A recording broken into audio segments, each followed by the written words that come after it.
Hello friends, स्वागत है आप सभी का हमारे इस यूट्यूब चैनल पढ़ो 24x7 पे। तो आज की हमारे इस वीडियो में हम कमर्शियल बैंक के सेकेंडरी फंक्शंस के बारे में पढ़ेंगे। हमने लास्ट वीडियो में कमर्शियल बैंक के प्राइमरी फंक्शंस पढ़े थे। होप आप सबको पसंद आया होगा और आपने काफ़ी एंजॉय भी किया होगा। तो आज की वीडियो में हम लोग कमर्शियल बैंक के सेकेंडरी फंक्शंस पढ़ेंगे। सेकेंडरी फंक्शंस बेसिकली वो फंक्शंस होते हैं जो बैंक की मर्जी होती है कि बैंक उसको फॉलो करेगा तो ठीक है, नहीं करेगा तो भी ठीक है, but in case of primary function bank को उसको फॉलो करना ही करना पड़ता है एट एनी कॉस्ट। ओके, तो स्टार्ट करते हैं हम अपनी वीडियो को। ओके,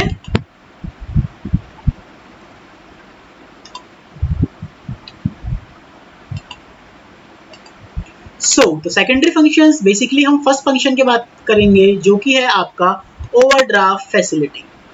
क्या बोला मैंने? Overdraft facility. तो ओवरड्राफ्ट फैसिलिटी बेसिकली क्या होती है? It refers to a facility in which a customer is allowed to overdraw his current account up to an agreed limit. First of all, ये facility किसी भी नॉर्मल इंसान को या नॉर्मल कस्टमर को नहीं दी जाती। ये फैसिलिटी सिर्फ और सिर्फ बिजनेसमैन को दी जाती है जिनका daily to daily transactions bank के साथ होता है। तो इस फैसिलिटी के अंदर क्या होता है कि जो भी आपका होल्डर होता है, अकाउंट होल्डर होता है, वो अपने बैंक अकाउंट से ज्यादा पैसे भी यहाँ से विड्रॉ कर सकता है। ठीक है, क्या लिखा हुआ है? It refer to a facility in which a customer is allowed to overdraw. Overdraw मतलब जितना उसके बैंक में है उससे ज्यादा पैसा वो वहां से विड्रॉ कर सकता है his current account up to an agreed limit. जितने भी लिमिट उसको वहां पे दे रखे कि हाँ आप इसमें से 1 लाख रुपए फालतू निकाल सकते हैं या आप 2 लाख रुपए फालतू निकाल सकते हैं। तो वो क्या होता है, एक सर्टेन टाइम पीरियड के बाद उस होल्डर को वो पैसा बैंक को वापस देना होता है, प्लस उस पे लगा हुआ इंटरेस्ट भी इसको वापस देना होता है। तो ये आपकी ओवरड्राफ्ट फैसिलिटी होती है जो बेसिकली सबको नहीं मिलती, सिर्फ और सिर्फ किसको दी जाती है? सिर्फ और सिर्फ वैल्यूएबल कस्टमर्स यानी कि वैल्यूएबल बिजनेसमैन को दी जाती है यहाँ पे। ठीक है, got my point? Next we have discounting of bills of exchange. अब discounting of bills of exchange में बेसिकली क्या होता है? बिल्स ऑफ एक्सचेंज में आपकी 2 पार्टीज होती हैं, एक होता है ड्रॉअर, एक होता है ड्रॉई। तो it refers to a facility in which holder of a bill of exchange can get the bill discounted with bank before the maturity. अगर मान लो जो भी बिल का होल्डर है उसको पैसा जल्दी चाहिए तो वो क्या कर सकता है? उस बिल को बैंक के पास ले जाएगा और वहां से अमाउंट को डिस्काउंट करवा के वो पैसा मैच्योरिटी से पहले ले लेगा। आप सभी को पता होगा बिल्स ऑफ एक्सचेंज में जो मैच्योरिटी होती है वो 3 मंथ्स की होती है, प्लस 3 दिन का ग्रेस भी मिलता है। तो अगर उससे पहले होल्डर को पैसा चाहिए तो वो कहाँ जाता है? बैंक के पास अपना बिल लेके जाता है और बैंक अपना सर्टेन कमीशन डिडक्ट करके उसको रिमेनिंग अमाउंट दे देता है।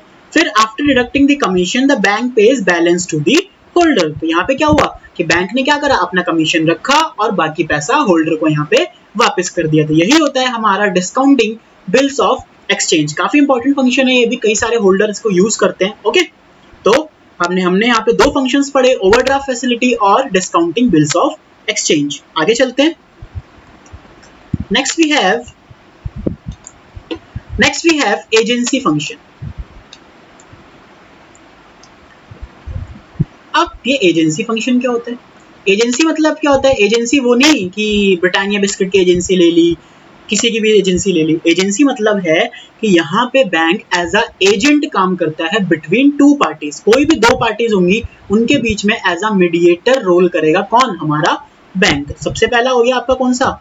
Transfer of funds. किसी भी 2 लोगों के बीच में फंड को ट्रांसफर करना है, एक बैंक अकाउंट से दूसरे बैंक अकाउंट में फंड को ट्रांसफर करना है, तो हमें किसकी जरूरत पड़ेगी? हमें बैंक की जरूरत पड़ेगी। बैंक इजीली उसको ट्रांसफर कर देता है। अब आज के टाइम पे तो नेट बैंकिंग आ गया है, गूगल पे आ गया है, दुनिया भर के ऑप्शन आए कि आप डायरेक्टली एक बैंक से दूसरे बैंक पे पैसा ट्रांसफर कर सकते हो। बट पहले के टाइम में बैंक की जरूरत पड़ती थी, हम बैंक से डीडी वगैरह बनवाते थे और पैसा ट्रांसफर करते थे। उसके बाद next we have collection and payments of various item. Bank क्या करता है? एक के बिहाफ पे काफी सारी चीजें कलेक्ट करता है और दूसरों को उसके बिहाफ पे कर देता है। अब मैंने क्या बोला? देखो ध्यान से सुनो। सपोज करो मुझे LIC को क्या देनी है? प्रीमियम देनी है। तो मैं क्या करूंगा? मैं अपना पैसा बैंक को दूंगा और बैंक वो पैसा क्या करेगा? LIC के जो अकाउंट होगा वहां पे डायरेक्ट जाके क्या कर देगा, क्रेडिट कर देगा। मींस क्या है, बैंक ने मीडिएटर रोल प्ले करा हमारे और LIC के बीच में। तो यही होता है आपका कि वेरियस चीजें क्या होती हैं, बैंक कलेक्ट करता है, हमसे कलेक्ट करके सामने वाली पार्टी को क्या कर देता है, पे कर देता है। ओके, नेक्स्ट वी हैव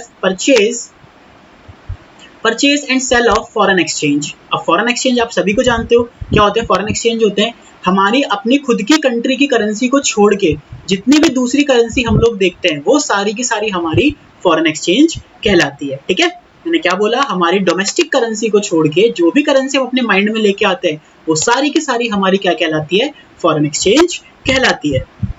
जैसे कि अगर मैं बात करूं US डॉलर की बात करूं, ठीक है, पाउंड की बात करूं, तो ये सब क्या है, आपके फॉरेक्स है, आपके फॉरेन एक्सचेंज है। ठीक है, तो हम क्या करते हैं, बैंक क्या करती है, अगर हमें मान लो मेरे पास 50,000 रुपए हैं और मुझे 50,000 रुपए के डॉलर चाहिए, तो मैं क्या करूंगा, 50,000 रुपए बैंक के पास जाऊंगा और बैंक से बोलूंगा कि प्लीज मुझे 50,000 रुपए के डॉलर मुझे दे दो। तो 50,000 रुपए में जितने भी डॉलर आएंगे बैंक मुझे दे देगा। तो परचेज करते हैं और उन्हीं पैसों को मैं वापस वहां पे सेल भी कर सकता हूँ कि मेरे पे डॉलर आ गए कहीं से 3-4, तो वो पैसा मैंने बैंक को दिया और बैंक ने उसके बदले मुझे INR दे दिया, जो कि हमारी इंडियन करेंसी को बोलते हैं। Okay, next we have purchase and sale of security. Security से यहाँ पे मतलब है शेयर, डिबेंचर, बॉन्ड्स। मतलब कि क्या होता है कि अगर मुझे किसी कंपनी के शेयर्स खरीदने, किसी कंपनी के डिबेंचर्स खरीदने, तो मैं कहाँ जाऊंगा, बैंक के पास जाऊंगा। बैंक मुझे लिस्ट दिखाएगी कि पॉपुलर जो आपकी कंपनीज है कौन कौन सी है और मैं किसी भी कंपनी के क्या ले सकता हूँ, वहां पे शेयर्स या डिबेंचर्स परचेज कर सकता हूँ। दैट मीन्स क्या है कि अगर मुझे कुछ भी परचेज करना है, अपनी सिक्योरिटीज को सेल करना है, तो मैं कहाँ जाऊंगा, बैंक के पास जाऊंगा।